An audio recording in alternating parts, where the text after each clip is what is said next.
ಸರವಿ YouTube ಚಾನೆಲ್ಗೆ ಸ್ವಾಗತ. ಕಥೆಯನ್ನು ಕೇಳುವ ಮೊದಲು ನನ್ನ ಚಾನೆಲ್ ಅನ್ನು ಸಬ್ಸ್ಕ್ರೈಬ್ ಮಾಡಿಕೊಂಡು ಕಥೆಯನ್ನು ಕೇಳಿ. ಕಥೆ ನಿಮಗೆ ಇಷ್ಟವಾಗಿದ್ದರೆ ಲೈಕ್ ಮಾಡಿ, ಶೇರ್ ಮಾಡಿ, ಕಾಮೆಂಟ್ ಮಾಡಿ.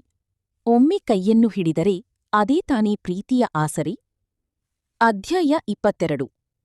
ಎಸ್ ಡ್ಯಾಡ್, ಕಲ್ಯಾಣಿ ಆಂಟಿ ಮನಸ್ಸು ಗೆಲ್ಲೋಕೆ ನಾನು ಎಷ್ಟು ವೃದ್ಧರ ಸೇವೆ ಮಾಡಿಲ್ಲ. 1 ವರ್ಷ ವೃದ್ಧಾಶ್ರಮದಲ್ಲಿ ಕೆಲಸ ಮಾಡಿದ್ದಕ್ಕೂ ಇವತ್ತಿಗೆ ಸಾರ್ಥಕ ಆಯಿತು. ಬಿಸಿರೋ ಬಲೆಯಲ್ಲಿ ಕಲ್ಯಾಣಿ ಎನ್ನುವ ಪಾರಿವಾಳ ಸರಿಯಾಗಿ ಸಿಕ್ಕಿಬಿದ್ದಿದೆ. ಮೊದಲು ಹಕ್ಕಿಯನ್ನು ಬಿಡುವ ನೆಪ ಮಾಡಿ ಕೈಗೆ ತಗೊಂಡು ಪಂಜರದಲ್ಲಿ ಹಾಕಿ ಇಟ್ರೆ ಆ ಪಂಜರದಲ್ಲೇ ಆ ಪಾರಿವಾಳ ರೆಕ್ಕೆ ಬಡಿತ ಬಿದ್ದಿರ್ಬೇಕೇ ವಿನಾ ಆಚೆ ಬರೋ ಆಸೆ ಬಿಟ್ಟುಬಿಡಬೇಕು. ಎಸ್ ಮಗಳೇ, ನೀನು ಹೇಗೆ ಹೇಳ್ತೀಯೋ ಹಾಗೆ. ಸೂರ್ಯವಂಶಿ ಮನೆಯ ಹಿರಿಯ ಸೊಸೆ ನನ್ನ ಮಗಳೂ ಆಗ್ತಿದ್ದಾಳೆ ಅನ್ನೋ ಖುಷಿಯಿದೆ. ನಾಳೆಯಿಂದ ನೀನು ತಕ್ಷ ಆಫೀಸ್ಗೆ ಜಾಯಿನ್ ಆಗು ಎಂದರು ತಂದೆ. ನೋ ಡ್ಯಾಡ್, ನಾನು ಸಡನ್ನಾಗಿ ಜಾಯಿನ್ ಆದ್ರೆ ತಕ್ಷದೇ ಒಂದು ಡೌಟು ಮಾಡ್ಕೊಂಡು ನನ್ನ ಹಿಂದೆ ಜನ ಬಿಟ್ರೂ ಬಿಡಬಹುದು. ಹೇಗೂ ಮದುವೆ ಆಗ್ತಾ ಇದೆಯಲ್ಲ, ಆದ್ಮೇಲೆ ನನ್ನ ಎಲ್ಲಾ ಬುದ್ಧಿವಂತಿಕೆ ಯೂಸ್ ಮಾಡಿ ಮೊದಲು ಹಿತ್ತಿರೋ ಜಾಗದಲ್ಲಿ ನಾನು ಬರ್ತೀನಿ, ಆಮೇಲೆ ತಕ್ಷ ಜಾಗ. ಈಗ ಎಷ್ಟು ತಾಳ್ಮೆಯಿಂದ ಇರ್ತೀವೋ ಅಷ್ಟು ಪರ್ಫೆಕ್ಟಾಗಿ ಕೆಲಸ ಆಗತ್ತೆ ಡ್ಯಾಡ್. ಮಾಮ್, ನೀನೂ ಕೂಡ ಅಷ್ಟೇ. ತಕ್ಷ ಅಂತ ಅತಿಯಾಗಿ ಆಡ್ಬೇಡ. ಅತೀ ಒಳ್ಳೆತನ ಕೆಲವೊಮ್ಮೆ ಮುಳವಾಗತ್ತೆ. ನಮ್ಮ ಮೂವರಲ್ಲಿಯೇ ಇರ್ಲಿ ಈ ವಿಷಯ. ಅಪ್ಪಿತಪ್ಪಿಯೂ 4ನೇ ಕಿವಿಗೆ ಈ ವಿಷಯ ಬೀಳದ ಹಾಗೆ ತುಂಬಾ ಕೇರ್ಫುಲ್ಲಾಗಿ ಇರ್ಬೇಕು. ನಿಮಗೆ ಗೊತ್ತೇ ಇದೆ, ತಕ್ಷ ಕೋಪ ಬಂದರೆ ರಾಕ್ಷಸ ಅನ್ನೋದು. So be careful. ಸರಿ, ನೀನ್ ಹೇಗ್ ಹೇಳ್ತೀಯೋ ಹಾಗೆ ಮಗಳೇ ಎಂದ ಮಿಥಾಲಿಯ ಅಪ್ಪ ಅಮ್ಮ ಇಬ್ಬರು ಮಗಳ ಮಾತಿಗೆ ಒಪ್ಪಿಗೆ ಇಟ್ರು. ಮನೆಗೆ ಬಂದ ತಕ್ಷ ಒಮ್ಮೆ ಸುತ್ತಲೂ ಕಣ್ಣಾಡಿಸಿದ ತಕ್ಷ ಸೂಕ್ಷ್ಮ ಮನಸ್ಥಿತಿಯವಳಲ್ಲ ಅಂತ ಗೊತ್ತಿದೆ. ಹೋಗು ಎಂದರೆ ಹೋಗದೇ ಇದ್ದರೂ ಅನುಮಾನವಿಲ್ಲ.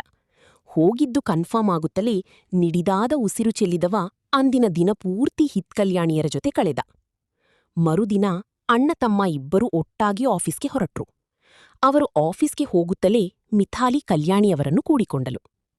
ಏನಮ್ಮ ಮಿಥಾಲಿ, 10 ನಿಮಿಷ ಬೇಗ ಬಂದಿದ್ರೆ ತಕ್ಷ ಜೊತೆ ಕೂತು ತಿಂಡಿ ತಿನ್ನಬಹುದಿತ್ತಲ್ಲ ಎಂದರು ಕಲ್ಯಾಣಿ. ಅಮ್ಮ, ತಕ್ಷ ಜೊತೆ ಕಳಿಯಕ್ಕೆ ನನಗೆ ಮದುವೆಯ ನಂತರ ಸಮಯ ಸಾಕು. ನಾನ್ ಬಂದಿರೋದು ಈ ಮುತ್ತು ಅಮ್ಮನ ಜೊತೆ ಸಮಯ ಕಳಿಬೇಕು ಅಂತ ಎಂದ ಮಿಥಾಲಿ ಕಲ್ಯಾಣಿಯ ಕೆನ್ನೆ ಹಿಂಡಿದಳು. ನೀನಿನ್ನೂ ಪುಟ್ಟ ಮಕ್ಕಳ ಹಾಗೆ ಆಡೋದು ಬಿಟ್ಟಿಲ್ವಾ ಎಂದ ಅವರು ಅವಳ ಕೆನ್ನೆ ಹಿಂಡಿದರು. ಅಮ್ಮ, ನಾನೀ ಬಂದಿರೋ ವಿಷಯ ಏನ್ಗೊತ್ತಾ, ನನಗೆ ಅಡುಗೆ ಕಲಿಸಿಕೊಡಿ. ಈ ಮನೆಗೆ ಸೊಸೆಯಾಗಿ ಬಂದ ಮೇಲೆ ಎಲ್ಲರಿಗೂ ಇಷ್ಟ ಆಗುವ ಹಾಗೆ ಅಡುಗೆ ಮಾಡ್ಬೇಕಲ್ಲ ನಾನು. ಅದಕ್ಕೆ ನನಗೂ ಅಡುಗೆ ಮಾಡೋದು ಹೇಳಿಕೊಡಿ. ಅರೆ, ಇದೇನಮ್ಮ ಹೀಗಂತಿದ್ಯಾ? ಮದುವೆ ಆದ್ಮೇಲೆ ವೃದ್ಧಾಶ್ರಮದ ಕೆಲ್ಸ ಬಿಡ್ತೀಯಾ ಎಂದರು ಕಲ್ಯಾಣಿ. ಅವರ ಹೆಗಲು ಬಳಸಿ ಸೋಫಾದಲ್ಲಿ ಕೂತ ಮಿಥಾಲಿ, ಹ್ಞೂ ಅಮ್ಮ, ನಂಗೆ ಅಪ್ಪಟ ಸೊಸೆಯಾಗಿ ಕರ್ತವ್ಯ ನಿರ್ವಹಿಸಬೇಕೆಂಬ ಆಸೆಯಿದೆ. ನಿಮಗೆ ಒಳ್ಳೆಯ ಸೊಸೆಯಾಗಿ, ಹಿತ್ಕಿ ಅಕ್ಕರೆಯ ಅತ್ತಿಗೆಯಾಗಿ, ತಕ್ಷಗೆ ಮುತ್ತಿನ ಮಡದಿಯಾಗಿದ್ರೆ ಸಾಕು ಎಂದಳು ತಲೆ ತಗ್ಗಸಿ. ಭಲೇ ಕನಸು ಕಟ್ಟಿದ್ಯಾ ಅನ್ನು. ಎಲ್ಲಿಯೊಮ್ಮೆ ನನ್ನ ಮುದ್ದು ಸೊಸೆಯ ಮುಖ ತೋರಿಸು. ನಾನೊಮ್ಮೆ ಕೆಂಪಾದ ಮುಖ ನೋಡ್ಬೇಕಲ್ಲ ಎಂದರು ಕಲ್ಯಾಣಿ. ಛೀ, ಹೋಗಿ ಅಮ್ಮ ಎಂದ ಮಿಥಾಲಿ ಮುಖ ಮುಚ್ಚಿ ಕೂತಳು. ಆಯ್ತಮ್ಮ, ನನ್ಗೆ ಒಳ್ಳೆಯ ಸೊಸೆಯಾಗಿ, ಹಿತ್ಕಿ ಅಕ್ಕರೆಯ ಅತ್ತಿಗೆಯಾಗಿ, ತಕ್ಷಗೆ ಮುತ್ತಿನ ಮಡದಿಯಾಗು. ಹಾಗಂತ ಅಡುಗೆ ಕಲಿಬೇಕು ಅಂತ ಏನಿಲ್ಲ. ನನಗೆ ಅಣ್ಣ ತಮ್ಮ ಇಬ್ಬರೂ ಅಡುಗೆ ಮನೆಯತ್ತ ಸುಲಿಯಲು ಬಿಡಲ್ಲ. ಇನ್ನು ನಿನ್ನ ಬಿಡ್ತಾರಾ? ಅಡುಗೆ ಕೆಲ್ಸಕ್ಕೆ ಜನ ಇದ್ದಾರೆ. ನೀನ್ ಯಾಕೆ ಆ ಕೆಲ್ಸ ಎಲ್ಲ ಮಾಡ್ಬೇಕು? ನೀನು ವೃದ್ಧರ ಸೇವೆ ಮಾಡಿಕೊಂಡೇ ಇರಬಹುದು ಎಂದಳು. ಮತ್ತೆ ವೃದ್ಧರ ಸೇವೆ ಅಂತೆ ಸೇವೆ. 1 ವರ್ಷ ನಿಮ್ಮನ್ನ ಒಪ್ಸೋಕ್ ಮಾಡಿದ್ದಾಯ್ತು. ಇನ್ನೂ ಮದ್ವೆ ಆದ್ಮೇಲೂ ಮಾಡ್ಬೇಕಾ? ನೋ ವೇ, ಸಾಧ್ಯನೇ ಇಲ್ಲ. ಮೊದಲು ಈ ಮನೆ ಸೊಸೆ, ಆಮೇಲೆ ಸೂರ್ಯವಂಶಿ ಎಂಪೈರ್ಗೆ ಕ್ವೀನ್ ಆಗ್ತೀನಿ. ನೀನಾಗ ಪಂಜರದಲ್ಲಿರೋ ಪಾರಿವಾಳ ಆಗಿರ್ತೀಯ ಎಂದು ತನ್ನಲ್ಲೇ ಮಾತಾಡುತ್ತಿದ್ದವಳನ್ನು ಎಚ್ಚರಿಸಿದರು ಕಲ್ಯಾಣಿ. ಏನಮ್ಮ ಮಿಥಾಲಿ, ಏನ್ ಯೋಚನೆ ಮಾಡ್ತಾ ಇದೀಯಾ? ಏನಿಲ್ಲ ಅಮ್ಮ, ಈಗಿನ ಕಾಲದಲ್ಲಿ ಮದ್ವೆ ಆದ್ರೆ ಸಾಕು ಮನೇಲೇ ಬಿದ್ದಿರು ಅನ್ನೋರೇ ಜಾಸ್ತಿ. ಅಂಥದ್ರಲ್ಲಿ ನೀವು ನಂಗೆ ನಿನ್ನ ಸೇವೆ ಮುಂದುವರಿಸು ಅಂತ ಹೇಳಿದ್ರಲ್ಲ, ನಿಮ್ ಬಗ್ಗೆ ಹೆಮ್ಮೆ ಅನ್ನಿಸ್ತಿದೆಯಮ್ಮ. ಹೆಣ್ಣು ಮಕ್ಕಳಿಗೆ ಕನಸು ಜಾಸ್ತಿ. ಅಪ್ಪ ಅಮ್ಮ ಕನಸಿಗೆ ನೀರೆರೆದು ಬೆಳೆಸಿದರೆ ಗಂಡನ ಮನೆಯಲ್ಲಿ ಆ ಕನಸನ್ನ ಜೀವುಟಿ ಹಾಕುವವರೇ ಹೆಚ್ಚು.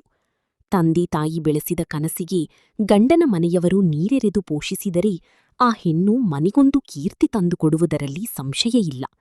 ಅದರಲ್ಲೂ ನೀನು ವಯಸ್ಸಾದವರ ಸೇವೆ ಮಾಡ್ತಾ ಇದೀಯ. ಆ ಪುಣ್ಯ ಯಾರಿಗೆ ಸಿಗತ್ತೆ ಹೇಳು? ದೇವರು ಆಶೀರ್ವಾದ ಮಾಡೋದು ಒಂದೇ, ವಯಸ್ಸಾದವರು ಆಶೀರ್ವಾದ ಮಾಡೋದೇ ಒಂದೇ ಮಗಳೇ. ಆ ದೇವ್ರು ನಿನ್ನ ಖುಷಿಯಾಗಿಟ್ಟಿರ್ತಾನೆ ನೋಡು. ಅಮ್ಮ, ಆ ಆಶೀರ್ವಾದ ನನಗೊಬ್ಬಳಿಗೆ ಬೇಡ ಅಮ್ಮ, ನಿಮ್ಮೆಲ್ಲರಿಗೂ ಸೇರಿಸಿಯೇ ಆಶೀರ್ವಾದ ಸಿಗಲಿ ಎಂದಳು. ನಿನ್ನ ಈ ಒಳ್ಳೆಯ ಗುಣ ನೋಡಿಯೇ ನಾನು ನಿನ್ನ ಮೆಚ್ಚಿದ್ದು. ಇನ್ನೂ ಸಹಿತ ಕೂಡ ಒಳ್ಳೆಯ ಗುಣವಿರುವ ಹುಡುಗಿ.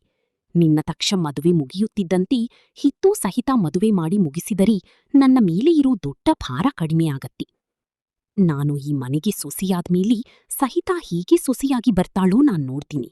ನನ್ನ ಚಿಕ್ಕಪ್ಪನ ಮಗಳೊಬ್ಬರೂ ಇನ್ನೂ ಸಿಂಗಲ್ಲಾಗಿಯೇ ಇದ್ದಾಳೆ. ಅವಳನ್ನೇ ಹಿತ್ತಿಗೆ ಕಟ್ಟೋದು ನಾನು.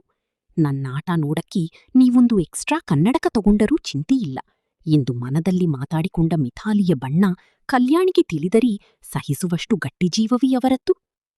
ಹಿತ್ ಪಕ್ಕದಲ್ಲಿದ್ದ ಬ್ರಾಂಚ್ಗೆ ಹೋದರಿ ತಕ್ಷ ತನ್ನ ಬ್ರಾಂಚ್ನತ್ತ ನಡೆದ. ಎಲ್ಲರೂ ಹೂಬೊಕ್ಕೆ ಇಟ್ಟು ವೆಲ್ಕಮ್ ಮಾಡಿ ಹ್ಯಾಪಿ ಮ್ಯಾರಿಡ್ ಲೈಫ್ ಎನ್ನಬೇಕಿ. ಇದೆಲ್ಲ ತಕ್ಷಣ ಕೆಲಸ ಎಂದು ಅರಿವಾಗಲೂ ಹೆಚ್ಚು ಸಮಯ ಹಿಡಿಯಲಿಲ್ಲ ಅವನಿಗೆ. ಕೋಪದಲ್ಲಿ ಯಾರೊಬ್ಬರ ಕೈಯಿಂದ ಬೊಕ್ಕೆ ಪಡೆಯದ ತಕ್ಷ ತನ್ನ ಕ್ಯಾಬಿನ್ಗೆ ಹೋದರಿ ಸೀರೆ ಉಟ್ಟು ಸಿಂಗಾರ ಮಾಡಿಕೊಂಡು ಬಂದು ಕೂತಿದ್ದಾಳೆ ಬೆಣ್ಣೆ ಬೊಂಬೆ.